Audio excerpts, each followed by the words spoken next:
Hyder. What's up, Alex? How you feeling, dude?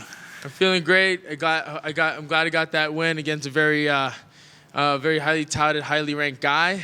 I hope I got performance of the night. What was the game plan going into the fight, man? It was to cut the ring off and neutralize his kicks, and bring it to my kind of fight, and I was hoping to knock him out and finish him. I knew I wasn't gonna expect like my last win. This guy's a very slick fighter. A lot of times, the guys who really move a lot is an interesting matchup because they're just not gonna meet me in the middle and try to fight me. When the judges were giving their scorecards, how confident were you that you were gonna get the decision? Only because he's gotten a lot of split decisions on his side. You know what? He might have got gifted that last one. However, I was pretty confident I got that because I got the takedown and I was landing the harder shots. Also, I'm doing the featherweight division a favor by taking William Gomez out. Every one of my fights is exciting. Just have me come fight. You're gonna get your money's worth. You're gonna see something amazing. If it's gonna be a decision, it's gonna be a firefight like that. Other than that, I'm gonna wipe them clean off the board. I'm pretty sure you can't make any boring fighter boring. You bring it. Exactly. Obviously, you're gonna have to go back and watch the fight. But how do you feel about your performance? Again, I can tell everyone I just had injuries coming to this fight, a lot of adversity. I'm just coming up the ranks, so I got to work and do a lot of things that don't allow me time to heal and recover. I feel like, you take care of me, I swear. Me without working and having all that other stuff I got to deal with, where I can just focus fully 100% on fighting, I think it's just over for everyone. I don't think no one can beat me. Was there, and I'm sorry about your loss, you said your dad and your dog? Last 6 months, my best friend, my dog, and I was a little strange for my dad, and he died like 3 weeks ago, a month ago.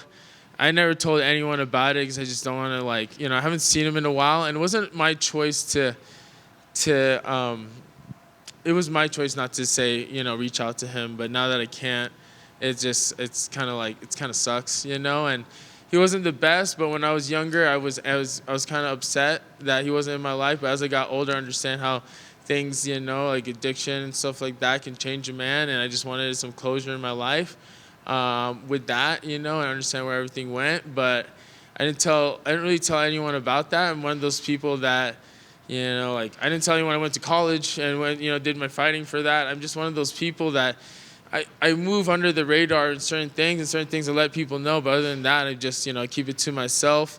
I had a lot of things with injuries and stuff going on. I just didn't need another thing on my mind. I just want to stay focused on training and what I had to do to complete this mission. And then, and then afterwards. But the main thing was Tay was one of my best friends who, I don't know if you ever had someone that you can call anytime and talk to. And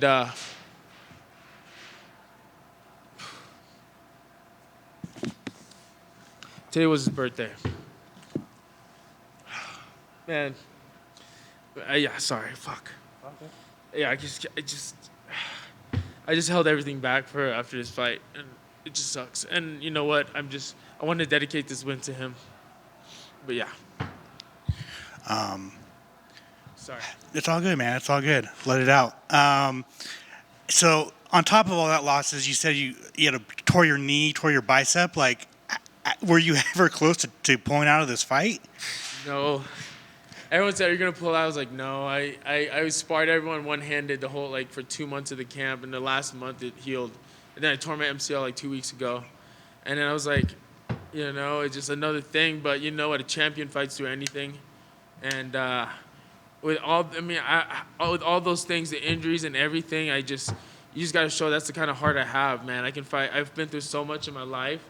I was born in a slum in the Philippines. I had the last house in a slum, and I was always different. I came here to America. I've overcome so many obstacles. I tell you guys some of the stories of my life.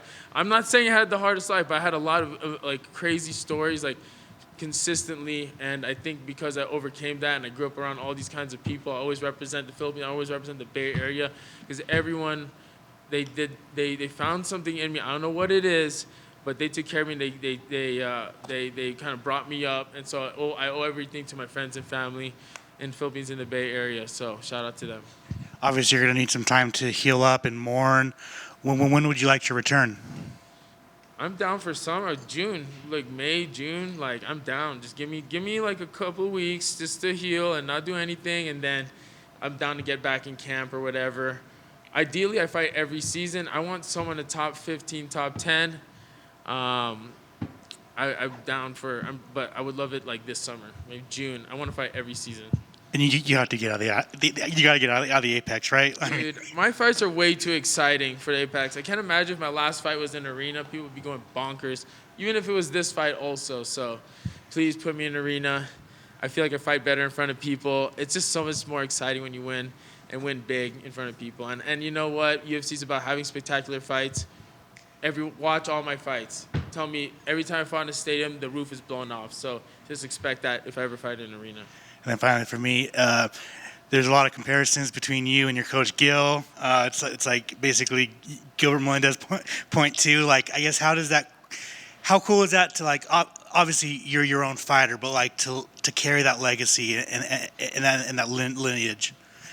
Before MMA, Gilbert, Jake, Nate, Nick were my heroes. I always looked up to them because they were California guys, you know. So I always looked up because I was actually first a wrestler. So they came from a wrestling background and kickboxing, and then I just always looked up to them. So and you know, Gil, to have him in your corner, he used to do the Unlocking the Victory. He does the breakdowns, the commentating. You want someone who's also fought for the title, he's a world champion, multiple organizations. He's so well learned and understanding. His fight IQ is insane. So having him in my corner is everything. And yeah, I get a lot of what I do from him, you know, break people. But I think everyone in Scrap Pack's kind of like that. We all have crazy endurance. We all can throw punches. I have a little bit of Gil. I have a little bit of Jake. I have a little bit of Nate and Nick, you know, in my style. So shout out to the Scrap Pack guys in my Congratulations. Thank you so much.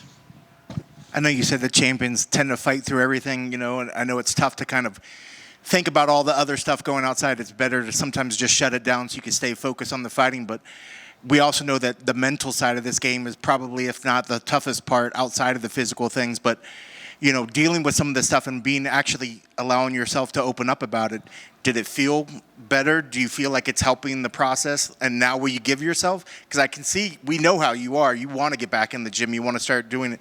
But will you try to give yourself that time to kind of properly sort of just set and think things through in your head and make sure that you're in a good space? Yeah, I have to do that once all my work is done, you know, because that's just how I am. I got to I can go deal with myself.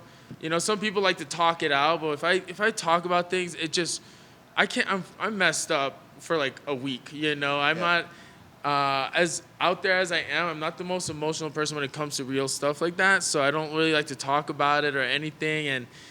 And you know, I do talk to some people about it, but very briefly. And then I just, you know, maybe now after this, when I have a little bit of downtime, I can, like talk to my family and friends about it. But, you know, I got to get my work done first, you know, and that's just that's just life. You know, I've had a lot of people, like, I've lost a lot in my life, seen a lot of messed up things. But again, you know, like, my best friend and my dog, yeah, my dad, but one of my best friends and my dog was like probably like the hardest one, honestly. Yeah.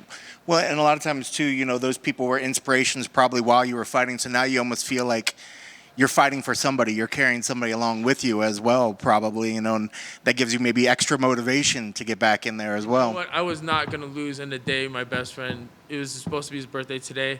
I would not allow myself to quit. I would not allow myself to lose when I was in there, and I was like, fuck, it's just tiring. I was like, no, fuck that, dude. Sorry.